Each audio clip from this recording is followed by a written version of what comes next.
while her mom was in hospice care. She took her mom's card. What was I supposed to do? How does that help with gambling? When this defendant stole from her own dying mother and asked for sympathy, the judge focused on what she actually did and sentenced her to prison. Pled to larceny $1,000 to $20,000 and illegal possession and use of financial transaction advice. Ms. Brawlett, what would you like to say? I'd like to apologize to my children. Losing my dad unexpectedly in August of 24 and not being able to say goodbye was extremely tough. As I look forward to going home and helping my mother, she tells me she only has 3 to 6 months to live. On January 25th, 2026, she passed away. Your Honor, I spent 64 nights with my mother as her caregiver first and a daughter second. In November, I asked my youngest sister for help as she is the administrator of our parents' estate. She refused to accommodate me, told me it wasn't possible when in fact her Black Friday shopping was priority. I cried almost every day. I thought my mom was too stubborn to die, but watching her decline before my eyes, the absolute worst punishment ever. I missed both of my parents' funerals. We all know I'm far from perfect, Your Honor. I just needed a mental break in November to reset myself. This wasn't what I had in mind. I just want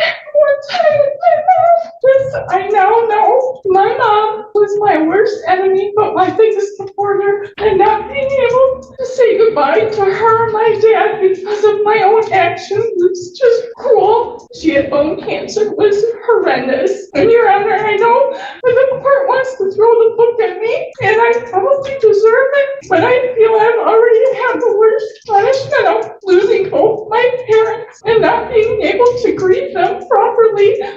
The last time Ms. Brawlett was here, yes, a prison sentence was imposed, but the idea was learn from that experience and don't repeat behavior. Ms. Brawlett was on parole while her mom was in hospice care. She took her mom's card, purchased iPhone, iPad, a laptop, and then gambling on FanDuel, over $11,000 charged on the card. Having the love of your parents, your mom who's dying, but then to take her card and do what you did, Ms. Brawlett, sadly unacceptable. Your Honor, You've had the opportunity to speak. I had no help. I couldn't leave her there by herself. I was the only one there for 64 nights. So what gave you the right to take the card and use it? I How does that correlate? It doesn't. I had no right. That's the point. Who was there to help me? Nobody. I had stuff I was dealing with too, but nobody stepped up to the plate. What was I supposed to do? I did what I did to get out of the situation, so my other sisters had to step up. How does that help with gambling? I wanted to pay off my debts. Defendant is committed to the Michigan Corrections Commission, placed in their custody for a period of 48 months.